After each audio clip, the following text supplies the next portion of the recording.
Marami ang nag-i-invest sa lupa, pero hindi lahat ng ginagastos ay tunay na asset. Kung gusto mong tumaas ang market value, legal security at usability ng iyong property, may mga investment na talagang may balik at may mga gastos na walang silbi. Narito ang mga matitinong investment sa lupa. 1. Pa-survey sa GC Land Surveying. Ang malinaw na boundary at updated technical description ay nagdadagdag ng legal value. Tandaan, ang lupa na walang tamang survey ay mababa ang market confidence. 2. Pagpapa-update ng title o pagpapatitulo kung untitled.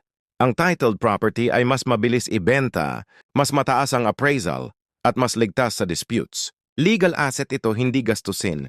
3. Pagpapaayos ng right-of-way. Ang loteng landlocked ay bagsak ang value. Ang loteng may malinaw na row ay tumataas ang presyo at demand. 4. Pag-secure ng zoning at land use certifications. Mahalagang dokumento ito para sa buyers, developers, at lenders. Ito ang magsasabi kung anong structures ang pwede at bawal. 5. Pagpapagawa ng drainage, retaining wall o slope protection. Hindi lang ito safety. Investment ito para sa long-term usability at structural stability ng lupa. 6. Pagpapalinaw ng inheritance shares. Kung inherited property, ayusin ang hatian, EJS, or deed confirmation. Mas mataas ang value kapag malinaw ang ownership. 7. Pagpaparehistro ng subdivision plan. Kung malaki ang lupa, ang pag-create ng smaller lots ay nag-aangat ng total value at mas madaling ibenta. 8.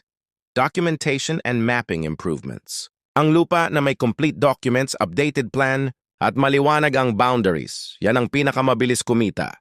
Tandaan, ang pinakamahal na investment ay ang pagpabaya. Ang lupa ay asset, pero nagiging liability kapag hindi maayos ang papeles at boundaries. Kasama ang GC Land Surveying, ako ang inyong attorney engineer. Paalala, alagaan ang lupa, ayusin ang legal documents, at gawing tunay na investment ang inyong property.